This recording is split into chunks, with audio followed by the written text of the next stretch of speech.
Hello guys, तो इस weekly current affairs वाले वीडियो में जुलाई मंथ के पहले वाले हफ्ते का ये हमारा दूसरा वाला पार्ट होगा। तो चलिए बिना टाइम वेस्ट करे इसे शुरू करते हैं। और हाँ, अगर आप में से इस वीडियो को कोई फर्स्ट टाइम देख रहा है तो आपको बता दूं, इन सभी क्वेश्चंस का क्विज बना करके मैंने एप्लीकेशन पे अपलोड करवा दिया है, जहां पर जाकर आप इन सभी क्वेश्चंस का टेस्ट लगा सकते हैं। साथ में आपकी रैंक भी आपको वहां पे दिखाई देगी। तो टेस्ट लगाइएगा और खुद से एनालिसिस कीजिएगा कि आप कहाँ पे स्टैंड करते हैं। तो चलिए अभी हम शुरू करते हैं।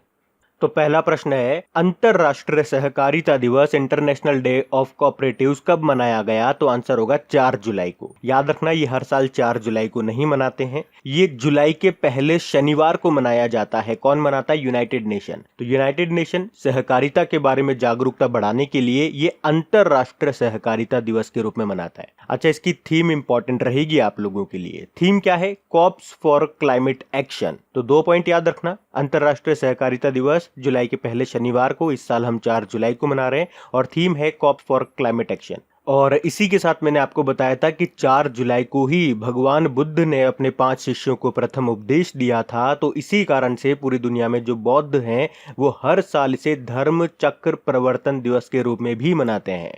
फिर है NHAI यानी कि national highways authority of India के अध्यक्ष का कार्यकाल अभी 6 माह के लिए बढ़ा दिया गया है। क्या नाम है उनका? उनका नाम है सुखबीर सिंह संधू। तो अभी इनका 21 जुलाई को ही कार्यकाल खत्म होने वाला था। 6 माह के लिए कार्यकाल बढ़ गया, तो अब ये 21 तक अध्यक्ष बने रहेंगे NHAI के। अच्छा देखो, एक स्टूडेंट्स ने मुझसे एक प्रश्न पूछा था कि इस तरह के प्रश्न एग्जाम में नहीं आते हैं कि किनका कार्यकाल 6 माह के लिए बढ़ा दिया, 1 साल के लिए बढ़ा दिया। मैंने भी आपको बताया है, अगर रिवीजन वाला वीडियो आप देखते होंगे तो, कि इस तरह के प्रश्न आपसे नहीं पूछे जाएंगे कि इसका कार्यकाल कितने समय के लिए बढ़ाया। लेकिन प्रश्न आएगा क्या? प्रश्न आपने देखे होंगे इस तरह से आते हैं, आपसे पूछ लिया जाता है NHAI के अध्यक्ष का नाम क्या है, हमारे अटॉर्नी जनरल का नाम क्या है, हमारे सॉलिसिटर जनरल का नाम क्या है। अब ऐसा तो ये है नहीं कि इनका अपॉइंटमेंट अभी हुआ हो, लेकिन ये अभी न्यूज में रहे थे कि अटॉर्नी जनरल का कार्यकाल 1 साल के लिए बढ़ा दिया, सॉलिसिटर का 3 साल के लिए बढ़ा दिया, NHAI के अध्यक्ष का कार्यकाल 6 माह के लिए बढ़ा दिया। तो ये अभी न्यूज में रहे थे नाम, इसलिए आपसे इस तरह से प्रश्न पूछे जाते हैं। तो ये प्रश्न इंपॉर्टेंट होते हैं, इंपॉर्टेंट नहीं होता तो मैं आपको कराता ही नहीं। अच्छा, अगर बात करेंगे NHAI की, तो NHAI से कुछ याद आया होगा आपको। अभी NHAI निर्माण क्षेत्र यानी कि कंस्ट्रक्शन सेक्टर में पूरी तरह से डिजिटल होने वाला पहला संगठन बना था। NHAI की बात करेंगे, इसका हेडक्वार्टर नई दिल्ली में है। बाकी ब्रजेंद्र नवनीत की बात करेंगे, अभी वर्ल्ड ट्रेड ऑर्गेनाइजेशन में भारतीय राजदूत बने थे। वी सूर्य नारायण ये चोलामंडलम MS जनरल इंश्योरेंस के मैनेजिंग डायरेक्टर बने थे। और श्रीकांत माधव वैद्य इंडियन ऑयल कॉर्पोरेशन के नए अध्यक्ष बने। ये नाम भी याद रखना। फिर अभी हाल ही में किस भारतीय खिलाड़ी ने जर्मनी में PSD Bank Nord Open tennis tournament जीता है? तो आंसर होगा सुमित नागल ने। तो भारतीय टेनिस प्लेयर हैं ये सुमित नागल, और इन्होंने ही जर्मनी में PSD Bank Nord Open tennis tournament जीत लिया है। अच्छा, जर्मनी से एक क्वेश्चन मैंने आपको करवाया था, याद आया होगा। जर्मनी का शांति पुरस्कार जीता था किसने? प्रोफेसर अमर्त्य सेन ने। बाकी PV सिंधु की बात करेंगे, ये हमारी बैडमिंटन प्लेयर है और अभी वर्ल्ड बैडमिंटन फेडरेशन में गोल्ड जीतने वाली पहली भारतीय बनी थी ये। नितिन मेनन ये भी न्यूज में थे।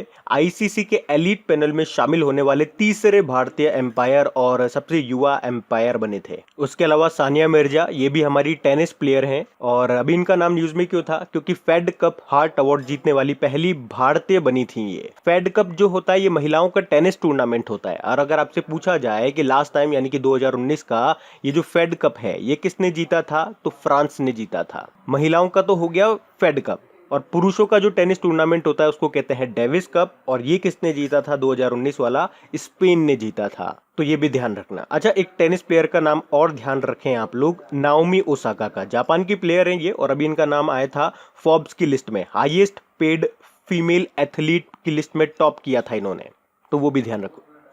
फिर अभी किस राज्य ने बलराम योजना शुरू की है? तो आंसर होगा उड़ीसा ने। तो अभी उड़ीसा सरकार ने करीब 7 लाख भूमिहीन किसानों को, यानी कि जिनके पास जमीन वगैरह नहीं है, उन्हें ऋण देने के लिए ये बलराम योजना शुरू की है। भाई, जिन किसानों के पास जमीन वगैरह होती है तो उन्हें आराम से ऋण वगैरह, लोन वगैरह मिल जाता है, लेकिन जिनके पास जमीन वगैरह नहीं है उनको काफी दिक्कत आती है या लोन मिलता ही नहीं है। तो ऐसे किसानों को लोन दिया जाएगा इस योजना के तहत। तो फिर इस पैसे से वो पट्टे पर या फिर लीज पर खेती लेकर के अपना काम फिर से स्टार्ट कर सके।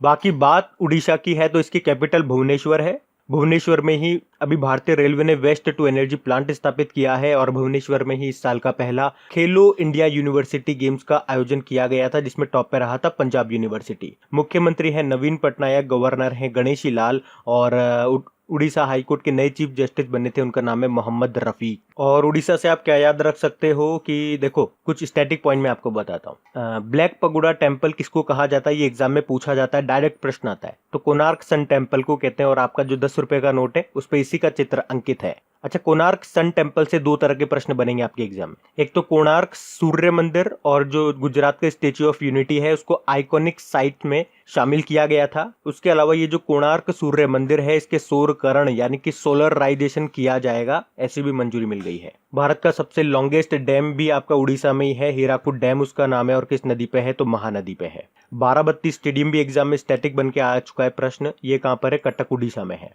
और आपको यहीं पे भारत की सबसे बड़ी और दुनिया की दूसरी सबसे बड़ी खारे पानी की तटीय झील, जिसे लगून झील भी बोलते हैं, वो मिलेगी, जिसका नाम है चिल्का लेक। तो ये पॉइंट्स भी ध्यान रखना। फिर है CMFRI की रिपोर्ट के अनुसार कौन सा राज्य 2019 में समुद्री मछली उत्पादन में टॉप पे रहा है, तो आंसर होगा तमिलनाडु। CMFRI मतलब central marine fisheries research institute. तो इसने 2019 के लिए अपनी रिपोर्ट जारी की है, और इस रिपोर्ट में बताया है कि 2019 में भारत में समुद्री मछली उत्पादन में 2.1% की वृद्धि हुई है। और राज्य में बात करेंगे तो सबसे टॉप पे रहा है तमिलनाडु, सेकंड पे गुजरात, और थर्ड पे है केरल। और अगर दुनिया में बात करते हैं ग्लोबली तो चाइना फर्स्ट पे होता है, सेकंड पे इंडोनेशिया, फिर आता है भारत थर्ड नंबर पे। और ये जो आपका CMFRI है ना, इसका हेडक्वार्टर मिलेगा आपको कोच्चि केरल में। इसका डायरेक्टर हैं A गोपाल कृष्णन। फिर अभी भारतीय रेलवे के द्वारा चलाई जाने वाली सबसे लंबी ट्रेन का नाम क्या है, ये एक मालगाड़ी है और इसका नाम है शेषनाग। तो अभी 2 जुलाई को ही भारतीय रेलवे ने सबसे लंबी मालगाड़ी चला करके एक नया कीर्तिमान रच दिया है। इसकी जो लंबाई थी वो थी 2.8 किलोमीटर, और भारतीय रेल के इतिहास में अब तक की सबसे लंबी मालगाड़ी है ये। इसका नाम क्या रखा है, शेषनाग इसका नाम रखा है। इसमें 251 डब्बे जोड़े गए थे, जिन्हें खींचने के लिए 4 इलेक्ट्रिक इंजन लगे थे। और इसका संचालन किया साउथ ईस्ट सेंट्रल रेलवे ने। और कहां से कहां चली, नागपुर से कोरबा तक चली थी ये। अच्छा, इसके अलावा एक और पॉइंट मैंने आपको बताया था कि अभी इतिहास में पहली बार ऐसा हुआ है कि रेलवे की 100% ट्रेनें समय पर अपने गंतव्य यानी कि अपने डेस्टिनेशन तक टाइम पे पहुंची है, सारी की सारी गाड़ियां। अब रेलवे से आप क्या क्या याद रख सकते हो, देखो कुछ इंपॉर्टेंट पॉइंट्स बताता हूँ। एक तो याद रखो कि double container stack train. Double container stack train मतलब एक मालगाड़ी जिसके ऊपर कंटेनर रखा हुआ है और कंटेनर के ऊपर एक और कंटेनर रखा हुआ है, इस तरह की इलेक्ट्रिक मालगाड़ी ये दुनिया में पहली बार चलाई गई है। और चली है कहां पे, भारत में। कहां से कहां चली, पालमपुर और बोटाड़ के बीच में चली है, जो कि गुजरात में है। उसके अलावा भारतीय रेलवे ने अपना पहला वेस्ट टू एनर्जी प्लांट कहां पे खोला है, बता ही दिया मैंने आपको, भुवनेश्वर में।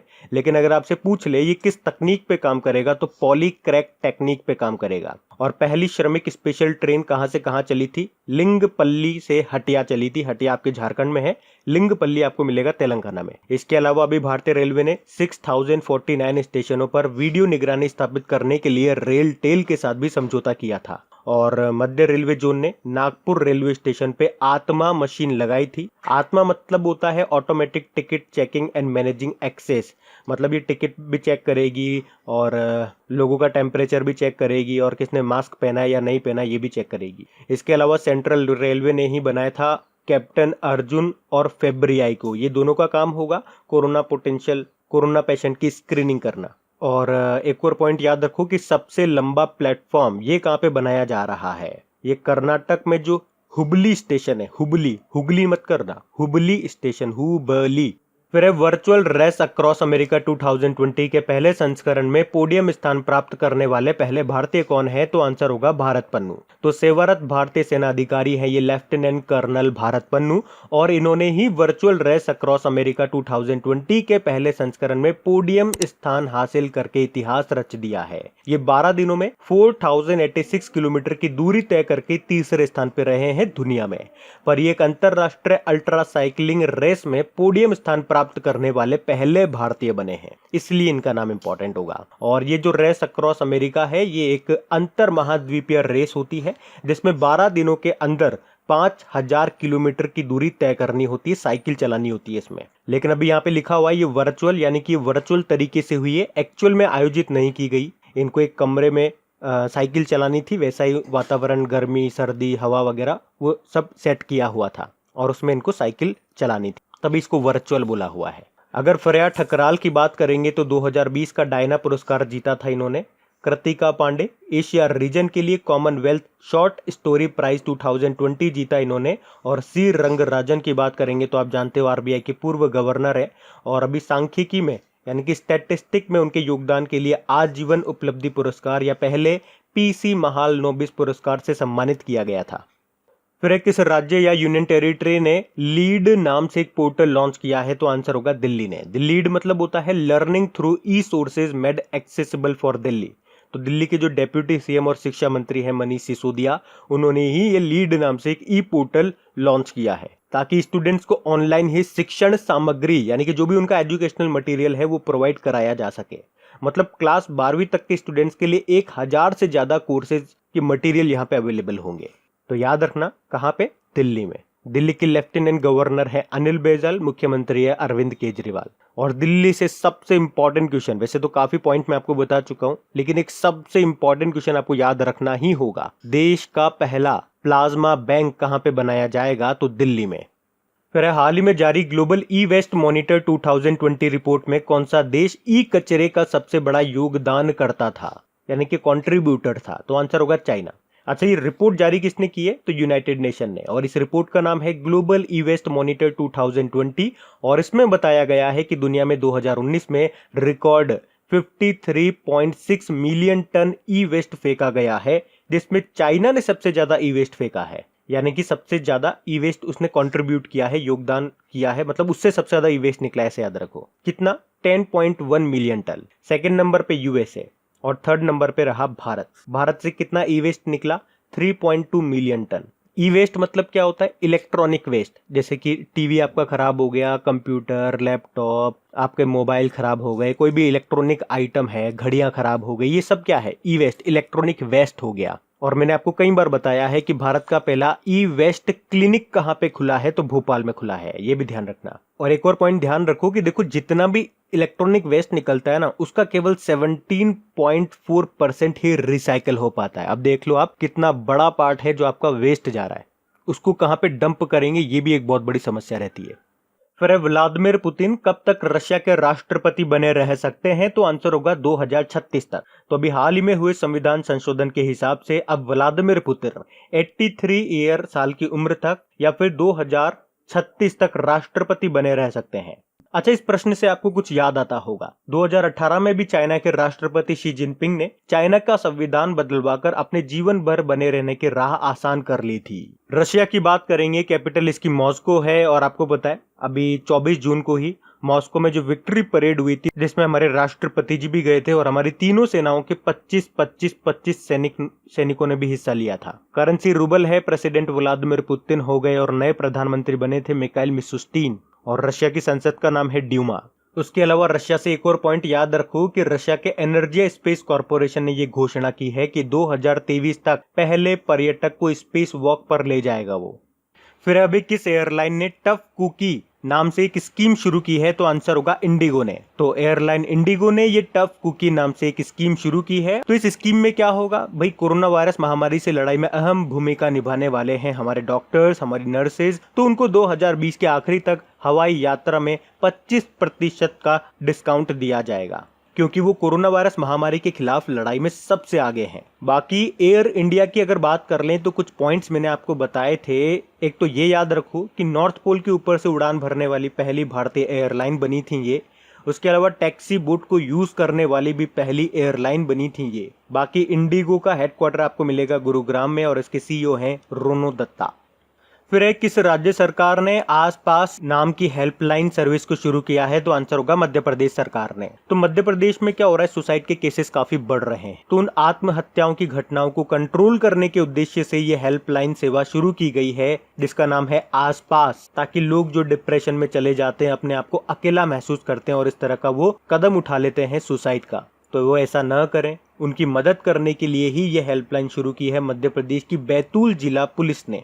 अब बात मध्य प्रदेश की है तो कुछ पॉइंट्स मैं आपको बता देता हूं, जैसे कि इसकी कैपिटल भोपाल है, मुख्यमंत्री हैं शिवराज सिंह चौहान और गवर्नर वैसे तो लालजी दास टंडन है, लेकिन अभी इनकी तबीयत खराब है, इलाज चल रहा है। तो जो उत्तर प्रदेश की गवर्नर हैं आनंदीबेन पटेल, उनको मिल गया है मध्य प्रदेश के गवर्नर का अतिरिक्त प्रभार, एडिशनल चार्जेस। इसके अलावा अभी मध्य प्रदेश सरकार ने किल कोरोना अभियान शुरू किया था। हमारा घर हमारा विद्यालय योजना शुरू की थी। मध्य प्रदेश ने ही निष्ठा विद्युत मित्र योजना शुरू की थी और कक्षा 5वीं तक के लिए ऑनलाइन क्लासेस को बैन कर दिया था कर्नाटक के बाद। उसके अलावा मुख्यमंत्री शहरी पथ व्यवसाय उत्थान योजना शुरू की थी।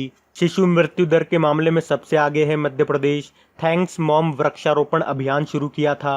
जीवन अमृत योजना की बात करें या जीवन शक्ति योजना की या कोविड-19 योद्धा कल्याण योजना की या रोजगार सेतु योजना की या मुख्यमंत्री जन कल्याण योजना की, ये सारी की सारी शुरू की है मध्य प्रदेश सरकार ने और मिड डे मील राशन देने वाला पहला राज्य बना है मध्य प्रदेश। तो इतने पॉइंट्स अभी याद रखें। वैसे तो मैंने काफी सारे पॉइंट्स आपको याद करवाए, लेकिन अभी इससे आप इतने याद रखें।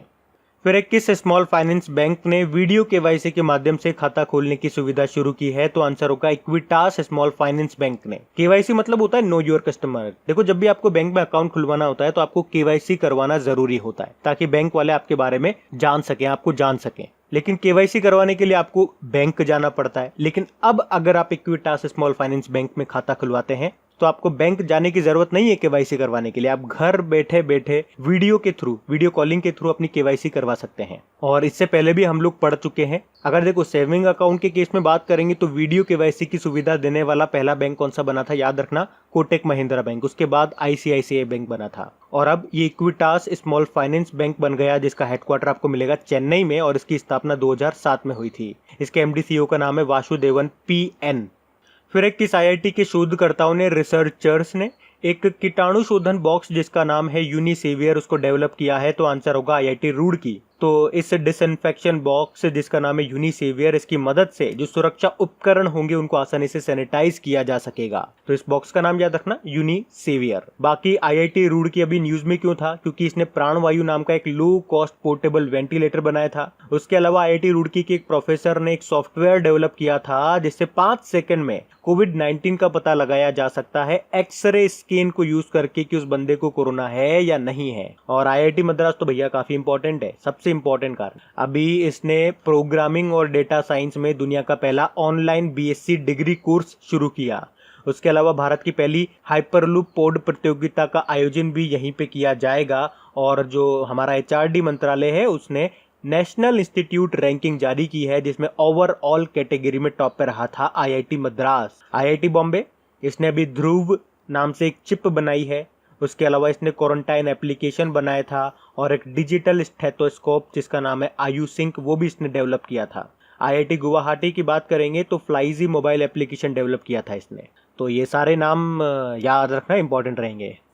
और गाइज, आप लोगों से कहना चाहूंगा कि क्या बात है, क्या प्रॉब्लम हो रही है? इतना टाइम हो गया मुझे वीकली वीडियोस बनाते बनाते, लेकिन फिर भी मुझे आप लोगों की तरफ से वो सपोर्ट नहीं मिल पा रहा है, व्यूज नहीं बढ़ पा रहे। हर बार सोचता हूं कि इस बार नहीं, इस बार आप सपोर्ट करोगे, अगली बार व्यूज बढ़ेंगे, लेकिन हम वहीं के वहीं हैं। मैं हर बार सोचता हूं कि अगला वाला वीडियो और अच्छा होना चाहिए, अगला वाला और आपको जानकारी मिलनी चाहिए, लेकिन व्यूज के मामले में हम वहीं के वहीं पर हैं। तो प्लीज मेरी रिक्वेस्ट है आप सभी लोगों से, इसको शेयर कीजिए। कहाँ पे शेयर कर सकते हो? आपके व्हाट्सएप में जो दोस्त वगैरह हैं या फैमिली में कोई पढ़ने वाले स्टूडेंट है वहां पे शेयर कीजिए। अगर आप फेसबुक चलाते हो तो वहां पे शेयर कर दीजिए, एक पोस्ट डाल दीजिए, वहां पे लिंक को शेयर कर दीजिए पोस्ट में, वो अपने आप सबको दिखने लगेगा। जिसको इंटरेस्ट होगा वो आ जाएगा, जिसको नहीं होगा वो छोड़ देगा। एक बार पोस्ट डालना है आपको, देखो करना तो आपको पड़ेगा, बिना करे तो कुछ नहीं होगा। हम जैसे हैं वैसे ही बने रहेंगे बस। वो कहते हैं ना, कुछ एक नया करने के लिए, एक जोश लाने के लिए किक की जरूरत होती है, तो वो किक नहीं मिल पा रही है मुझे। मैं हर बार सोचता हूँ आपके लिए अगले वाले वीडियो में और बेहतर करूँ हर बार, लेकिन वो चीज दिखाई नहीं दे रही है कि मैं किसके लिए करूँ, कि बस मैं अकेला दौड़े जा रहा हूँ, आप लोग मेरे साथ नहीं हो। तो प्लीज शेयर जरूर करना और कम से कम जो लोग इस वीडियो को देख रहे हैं, कम से कम अगर आपको अच्छा लग रहा है तो लाइक जरूर कर दिया करो। लाइक मैं बता देता हूँ, यहाँ नीचे आप देखिए, यहाँ पे लाइक का बटन होगा, उसको जैसे आप प्रेस करोगे वो नीला हो जाएगा। तो देख लो करा या नहीं करा, उसको नीला कर दो फटाफट से। हम बढ़ते हैं आगे। फिर अभी किस राज्य या यूनियन टेरिटरी में दुनिया के सबसे बड़े कोविड-19 अस्पताल का उद्घाटन किया गया? तो आंसर होगा दिल्ली। तो दिल्ली के जो लेफ्टिनेंट गवर्नर है अनिल बैजल, उन्होंने ही दुनिया के सबसे बड़े कोविड केयर सेंटर का उद्घाटन किया है और इसका नाम याद रखना, इसका नाम रखा गया है सरदार पटेल कोविड सेंटर और इसमें 10,000 बेड की सुविधा है। तो ये नाम याद रखना। और इसी से मिलता जुलता एक और क्वेश्चन मैं आपको कराऊंगा आगे, वो हम आगे देखेंगे, वहां मैं आपको बताऊंगा क्या मिलता जुलता है। अभी हम बढ़ते हैं आगे।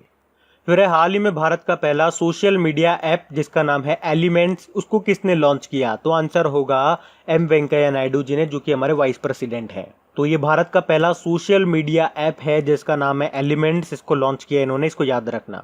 तो जो यूजर्स होंगे उनको इस एप्लीकेशन में चैटिंग के साथ साथ ई कॉमर्स की सुविधा भी मिलेगी। ये एप्लीकेशन 8 से ज्यादा भाषाओं को सपोर्ट करती है, 8 से ज्यादा लैंग्वेजेस को सपोर्ट करती है। साथ ही इसमें आपको वीडियो और ऑडियो कॉलिंग की सुविधा भी मिलेगी।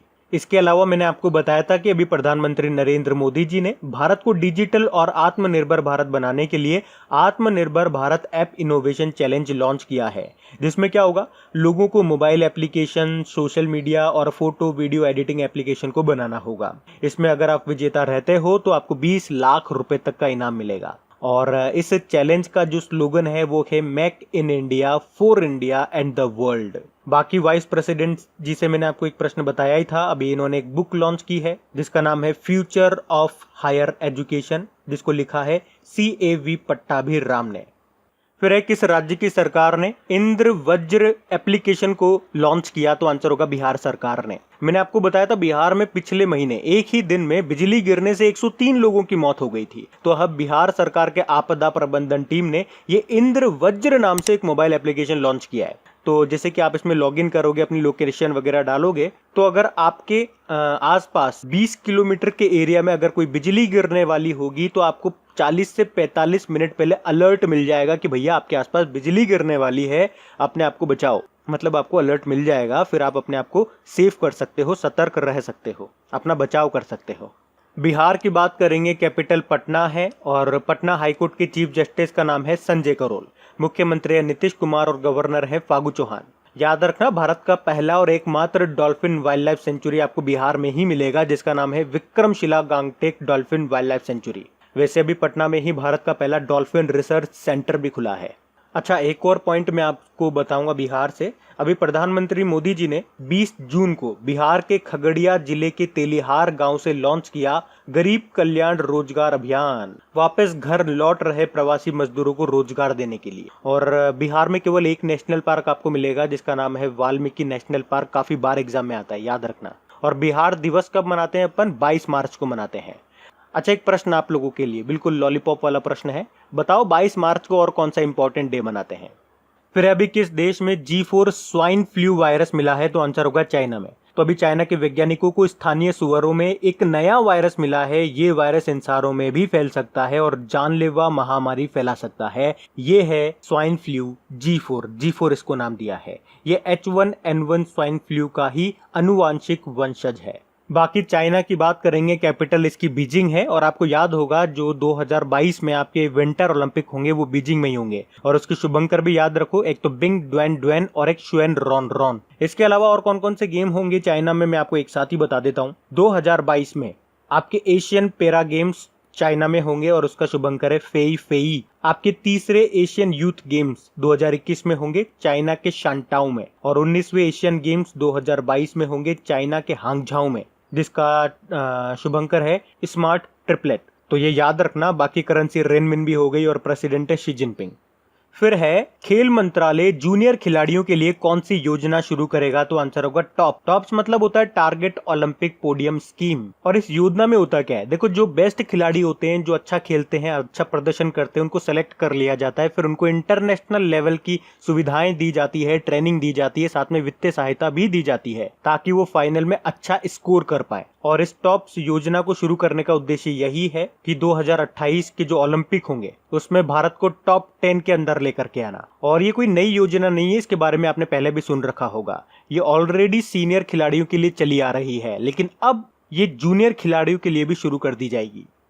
फिर है किस राज्य में विश्व का तीसरा सबसे बड़ा स्टेडियम बनाया जाएगा? तो आंसर होगा राजस्थान में। राजस्थान की राजधानी क्या है? जयपुर है, जिसे पिंक सिटी कहते हैं। और अभी इसको जयपुर के जो परकोटे हैं उसको वर्ल्ड हेरिटेज साइट में शामिल भी किया गया था। तो जब आपने जयपुर के बारे में जरूर सुना होगा। और जयपुर में ही दुनिया का तीसरा सबसे बड़ा क्रिकेट स्टेडियम बनेगा, जो 100 एकड़ की जमीन पर बनेगा। और इसकी लागत आने वाली है 350 करोड़ रुपए। और इसमें जो बैठक क्षमता होगी, सिटिंग कैपेसिटी होगी, 75,000 लोग बैठ सकेंगे। अच्छा, ये तो विश्व का तीसरा हो गया। विश्व का पहला कौन सा है? ये भी इंडिया में है, मोटेरा स्टेडियम, जिसका नाम बदल करके सरदार वल्लभ भाई पटेल क्रिकेट स्टेडियम कर दिया गया। अहमदाबाद गुजरात में है। इसकी जो सीटिंग कैपेसिटी है वो 1,10,000 है। आपने इसका नाम जरूर सुना होगा जब आपने सुना होगा कि नमस्ते ट्रंप कार्यक्रम आयोजन किया गया था वो यहीं पे किया गया था। उसके बाद दूसरा आपको मिलेगा मेलबोर्न स्टेडियम, जो कि जिसकी बैठक क्षमता है 1.02 लाख सीटिंग कैपेसिटी है इसकी। और तीसरा ये जयपुर में बनेगा। जयपुर के पास एक चेपा गांव है, वहां पे इसको बनाया जाएगा। फिर गुजरात के किस शहर में धन्वंतरी रथ मोबाइल वैन लॉन्च की गई? तो आंसर होगा अहमदाबाद में। तो शहर में लोगों के घर तक जाकर के नॉन कोविड हेल्थ सर्विस, मतलब क्या हो गया, जिन्हें कोविड के अलावा कोई दूसरी बीमारियां हैं, जैसे कि बीपी, शुगर, हार्ट से रिलेटेड कोई प्रॉब्लम है, और ऐसे लोग हॉस्पिटल नहीं जा रहे हैं कि कहीं उन्हें संक्रमण न हो जाए, इस डर से वो घर पर ही है। तो ये वैन सुविधा शुरू की गई है ताकि वो घर पर जाकर के उनका इलाज कर सके। अच्छा, अहमदाबाद किस नदी के किनारे स्थित है? तो साबरमती नदी के किनारे स्थित है। बाकी ये जो नाम है ये भी मैंने आपको बताए थे, जैसे कि भावनगर, विश्व का पहला सीएनजी टर्मिनल का निर्माण आपके भावनगर बंदरगाह मतलब होता है पोर्ट, वहीं पे किया जाएगा। गांधीनगर जो आपका निर्वाचन क्षेत्र है होम मिनिस्टर अमित शाह जी का, यहीं पे भारत की पहली battery operated city bus service शुरू की गई थी। और लोथल की बात करेंगे तो भारत का पहला समुद्री संग्रहालय स्थापित किया जाएगा यहाँ पे। और धन्वंतरी रथ मोबाइल वैन से मैंने आपको 2 पॉइंट बताए थे। एक तो धन्वंतरी योजना भी है, वो आपके असम सरकार की है मतलब, और वो शुरू की गई थी दवाओं की होम डिलीवरी के लिए। इसके अलावा एक रथ से आपको याद आना चाहिए किसान रथ मोबाइल एप्लीकेशन, जिसको लॉन्च किया था हमारे कृषि मंत्री नरेंद्र सिंह तोमर ने, जिनका निर्वाचन क्षेत्र है मोरेना एमपी। बढ़ते आगे। फिर है कौन सा देश कोयला और परमाणु ऊर्जा को बंद करने वाली पहली प्रमुख अर्थव्यवस्था बन गया है? तो आंसर होगा जर्मनी। तो अभी जर्मनी ने 2038 तक कोयले से चलने वाले पावर प्लांट्स को और 2022 तक न्यूक्लियर प्लांट्स को बंद करने का फैसला किया है। और ये सब किया जा रहा है CO2 एमिशन को कम करने के लिए, यानी कि कार्बन डाइऑक्साइड उत्सर्जन को कम करने के लिए। इसके अलावा जर्मनी ने प्रभावित क्षेत्रों में संक्रमण से निपटने के लिए लगभग 40 बिलियन यूरो खर्च करने की भी मंजूरी दे दी है। और मैंने आपको बताया था कि दुनिया में सबसे ज्यादा जो लिग्नाइट कोल को जलाया जाता है वो यहीं पे जलाया जाता है। लिग्नाइट कोल ये कोल का ही एक टाइप है। It is a grade of coal. मुख्य रूप से 4 ग्रेड आप लोगों ने सुने होंगे, एंथ्रेसाइट, बिटुमिनस और लिग्नाइट और पीट। और अगर साइंस आपके एग्जाम में आती है तो यहाँ से प्रश्न एग्जाम में आपके डेफिनेटली पूछा जाता है कि इसमें से सबसे अच्छा कोल कौन सा है, सबसे बेकार कोल कौन सा है, या कई बार वो घटते हुए या बढ़ते हुए असेंडिंग या डिसेंडिंग ऑर्डर में भी आपको जमाने के लिए बोल देता है। तो ऐसे याद रखो, सबसे अच्छा कोल है आपका एंथ्रेसाइट वाला, फिर बिटुमिनस, फिर लिग्नाइट और सबसे बेकार है पीट। अच्छा और बेकार का मतलब होता है किसमें कितना कार्बन कंटेन है। लगभग 90% से ज्यादा कार्बन आपके एंथ्रेसाइट में होता है और 50% के आसपास आपका पीट में पाया जाता है। और देखो, इसको याद करना भी आसान है। ABCD अल्फाबेट आपने सुनी होगी, और मैथ्स पढ़ते हो या रीजनिंग पढ़ते हो तो अल्फाबेट्स को नंबर देते हैं ना। A को 1 नाम दे दिया, B को 2 दे दिया, C को 3 दे दिया, L को 12 दे दिया। उस तरीके से आप देखो, अरेंज करो। सबसे ऊपर A आएगा, फिर B आएगा, फिर L आएगा, फिर P आएगा। तो इसी ऑर्डर में आपको इसको अरेंज करना है, आपका सेट हो जाएगा मामला। बाकी जर्मनी की बात कर लेंगे तो कैपिटल बर्लिन है और इसकी करेंसी है यूरो। चांसलर है एंजेला मर्केल और प्रेसिडेंट है फ्रैंक वॉल्टर स्टाइनमायर। अभी जर्मनी ने अपनी जनता को कोरोना से बचाने के लिए कौन सा एप्लीकेशन लॉन्च किया था? Covid Warn. और याद रखना, जर्मनी के शांति पुरस्कार से भी सम्मानित किया गया था प्रोफेसर अमर्त्य सेन को। फिर अभी फ्रांस के नए प्रधानमंत्री कौन बन गए हैं? तो आंसर होगा जीन कैस्टेक। अच्छा, अभी कुछ दिन पहले ही हम लोगों ने पढ़ा था कि फ्रांस के जो प्रधानमंत्री थे एडोर्ड फिलिप, उन्होंने इस्तीफा दे दिया था। तो अब फ्रांस के जो प्रेसिडेंट है इमैनुअल मैक्रोन, उन्होंने जीन कैस्टेक को फ्रांस के नए प्रधानमंत्री के रूप में नियुक्त किया है। बाकी गुडनी जोहानसन आइसलैंड के दोबारा से प्रेसिडेंट बने, माइकल मार्टिन आयरलैंड के नए प्रधानमंत्री बने, और लाजरस चकवेरा मलावी के नए राष्ट्रपति बने। ये फ्रांस की कैपिटल आपको मिलेगी पेरिस में। पेरिस में ही 2024 के ओलंपिक होंगे। और यहाँ पे किन किन इंपॉर्टेंट ऑर्गेनाइजेशंस का हेडक्वार्टर है? तो यूनेस्को का हेडक्वार्टर है, FATF financial action task force का है, OECD organization for economic cooperation and development का हेडक्वार्टर है, और यूरो करेंसी है, प्रेसिडेंट इमैनुअल मैक्रोन है। और एक और पॉइंट मैं आपको हमेशा बताता हूँ यहाँ से कि फ्रांस सरकार ने संजना कपूर को night of the order of arts and later सम्मान से सम्मानित किया था, इसी साल की बात है। फिर है क्रिकेट दक्षिण अफ्रीका के वार्षिक पुरस्कार 2020 में किस क्रिकेटर को male cricketer of the year चुना है? तो आंसर होगा क्विंटन डी कॉक को। इसी के साथ ये test cricketer of the year भी रहे हैं। जबकि women's cricketer of the year के रूप में चुना गया है लॉरा वॉलवार्ट को। साथ में ये one day cricketer of the year भी रही है। बाकी साउथ अफ्रीका से याद रखो, देखो इसकी 3 कैपिटल आपको देखने को मिलेगी। केप टाउन इसकी लेजिस्लेटिव कैपिटल है, प्रिटोरिया इसकी एडमिनिस्ट्रेटिव कैपिटल है और ब्लोमफॉन्टेन इसकी जुडिशियल कैपिटल है। करेंसी साउथ अफ्रीकन रैंड है और प्रेसिडेंट है सिरिल रामाफोसा। फिर है डीआरडीओ के द्वारा बनाए गए कोविड अस्पताल के वार्डों का नाम किसके नाम पर रखने की घोषणा की गई है? तो आंसर होगा गलवान घाटी में शहीद सैनिकों के नाम पर। अच्छा, मैंने आपको पीछे बताया था ना कि एक कंफ्यूजिंग क्वेश्चन मैं आप लोगों को आगे बताऊंगा, तो वो यही है। अब ध्यान से सुनते जाओ। अभी एक्चुअली डीआरडीओ ने दिल्ली में कोविड अस्पताल बनाया है और उसमें जो अभी लद्दाख में जो गलवान घाटी है वहां पे चीनी सैनिकों से हमारी झड़प हुई थी, उसमें हमारे 20 जवान शहीद हो गए थे, तो उनके नाम पर यहाँ पे वार्डों के नाम रखे जाएंगे। हॉस्पिटल में वार्ड नंबर होते हैं ना, वार्ड नंबर 2, वार्ड नंबर 3, तो यहाँ पे वो वार्डों के नाम इन शहीदों के नाम पे रखे जाएंगे। ये 1000 बेड वाला अस्थायी कोविड अस्पताल है जिसे डीआरडीओ ने मात्र 12 दिन में तैयार किया है। और इसका नाम याद रखना है। अब नाम क्या है? सरदार वल्लभ भाई पटेल कोविड-19 अस्पताल। अब इसमें कंफ्यूजन वाला क्या काम है? तो अभी जो मैंने आपको पीछे एक प्रश्न बताया था कि दिल्ली सरकार ने अभी 10,000 बेड वाला सबसे बड़ा अस्थायी कोविड अस्पताल बनाया है, उसका नाम क्या रखा था? याद है आपको? Sardar Patel Covid care centre. और डीआरडीओ ने बनाया, इसका नाम है सरदार वल्लभ भाई पटेल कोविड-19 अस्पताल। यहाँ पे आप कंफ्यूज हो सकते हो कि क्या गड़बड़ है। अगर क्लियर आपने ढंग से नहीं किया तो मैंने आपको ढंग से क्लियर करा दिया, अब आप कंफ्यूज नहीं होंगे। फिर है उड़ीसा सरकार ने हरित आवरण को बढ़ाने के लिए किस नाम से एक पहल की शुरुआत की है? तो आंसर होगा सबुजा उड़ीसा। तो उड़ीसा सरकार ने राज्य में वृक्षारोपण के माध्यम से हरित आवरण बढ़ाने के लिए ये सबुजा उड़ीसा पहल की शुरुआत की है। इसमें होगा क्या? इसमें 1 रुपए की दर से लोगों को बीज बांटे जाएंगे ताकि वो बीज लगाएं और पौधे उगे, पेड़ बने। और पौधों से आपको याद आया होगा, अभी दिल्ली सरकार ने भी पौधे लगाओ पर्यावरण बचाओ अभियान को शुरू किया था। और देश में कितने नगर वन बनाए जाएंगे? तो 200। बाकी उड़ीसा के बारे में मैं आपको बता ही चुका हूं। बढ़ते आगे।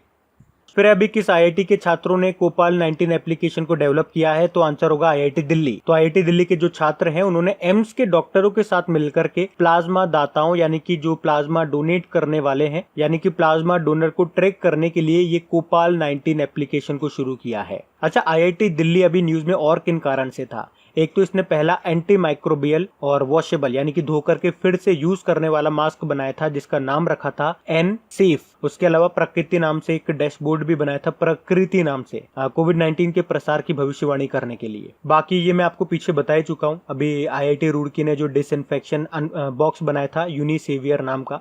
फिर है कोरोना संक्रमित सामग्री फेंकने के लिए इंदौर नगर निगम ने कौन सा रंग का डस्टबिन निर्धारित किया है? तो आंसर होगा पीले कलर का। तो इंदौर में जगह जगह पर जो डस्टबिन लगाए गए हैं जिसमें कोरोना वायरस से संक्रमित मास्क वगैरह, ग्लव्स वगैरह ये सब फेंके जा सकते हैं, तो ये पीले रंग के होंगे। अच्छा, इसके अलावा इंदौर और किस किस कारण से भी न्यूज में बना हुआ था? एक तो आपको याद ही है, इंदौर भारत का सबसे साफ सुथरा शहर रहा है।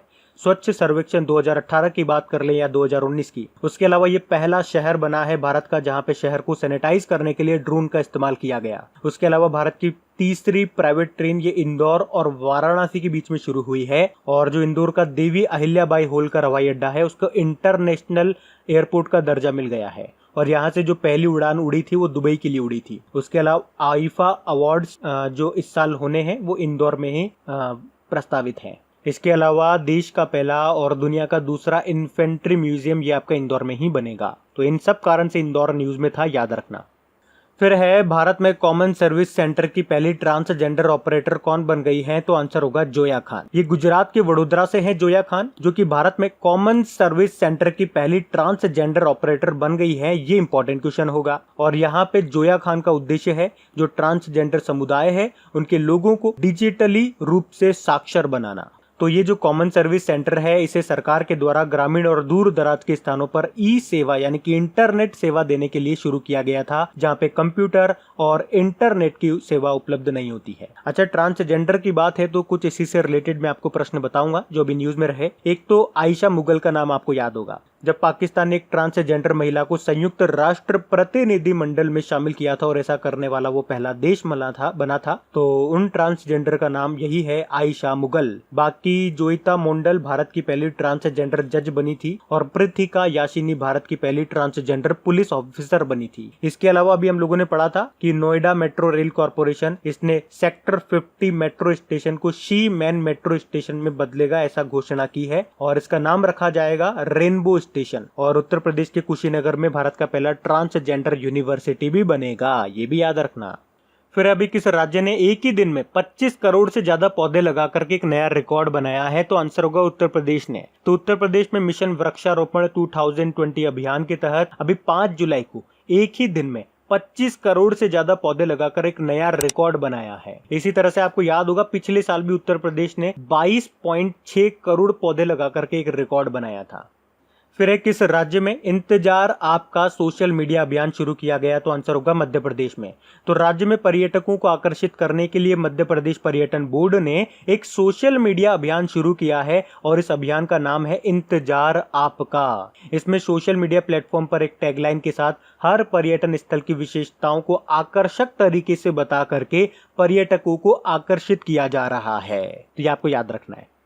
फिर अगला प्रश्न, अच्छा ये बुक वाला प्रश्न है। क्या है प्रश्न कि अभी किसने overdraft saving the Indian saver नाम की बुक को लिखा है? तो आंसर होगा उर्जित पटेल ने। आरबीआई के पूर्व गवर्नर हैं ये उर्जित पटेल, और अभी इन्होंने ही ये किताब लिखी है जिसका नाम है overdraft saving the Indian saver, जिसे इस महीने के अंत में रिलीज कर दिया जाएगा। अच्छा, उर्जित पटेल से और कुछ याद आ रहा है क्या आपको? अभी एक अपॉइंटमेंट याद आता होगा। उर्जित पटेल को national institute of public finance and policy का अध्यक्ष बनाया गया था। उसके अलावा रघुराम राजन, ये भी आरबीआई के पूर्व गवर्नर हैं और पिछले साल इनकी एक बुक आई थी। क्या नाम था बुक का? The third pillar. और ये जो CAV पट्टाभी राम है, अभी आपको पता है इन्होंने एक बुक लिखी थी जिसको vice president M Venkaiah Naidu ji ने लॉन्च किया था। बुक का नाम क्या है? Future of higher education. और डॉक्टर अदिशा दास, इन्होंने कौन सी बुक लिखी? The Yogini poems love and life. तो गाइज ये लीजिए, इस वीडियो के साथ आपके जुलाई का पहला वीक पूरा कंप्लीट हो गया है। दोनों पार्ट हमने कवर कर लिए, दोनों की क्विज मैंने एप्लीकेशन पे अपलोड कर दी। उम्मीद करूंगा आप लोगों ने टेस्ट लगा लिया होगा, प्रैक्टिस कर ली होगी और खुद से एनालिसिस कर लिया होगा कि कितने क्वेश्चन आपके गलत निकले हैं और कितने सही निकले हैं। और आपको तब तक प्रैक्टिस करनी है जब तक कि आपके सारे क्वेश्चन राइट नहीं हो जाते। आप अगर मूवीज वगैरह देखते होंगे तो एक डायलॉग आपने जरूर सुना होगा, जब तक तोड़ेंगे नहीं तब तक छोड़ेंगे नहीं। तो जब तक सारे क्वेश्चन राइट नहीं हो जाते आपको छोड़ना नहीं है। क्विज लगाते रहो लगाते रहो लगाते रहो, कब तक गलत होंगे? एक न एक बार तो एक न एक वक्त तो ऐसा आएगा जब सारे क्वेश्चन आपके राइट होंगे। वही हमें चाहिए, वही जोश, वही एनर्जी मुझे आप लोगों के अंदर देखनी है। हार नहीं माननी है, लगे रहो लगे रहो लगे रहो, जीत मिलेगी। और प्लीज गाइस वीडियो को शेयर जरूर कर देना, और कम से कम जो लोग इसको देख रहे हैं जिनको बेनिफिट मिल रहा है तो कम से कम लाइक तो कर दिया करो यारो। बाकी शेयर जरूर करना, बाकी आप लोग देख लेना, मैं आप लोगों के ऊपर छोड़ता हूँ। Thank you.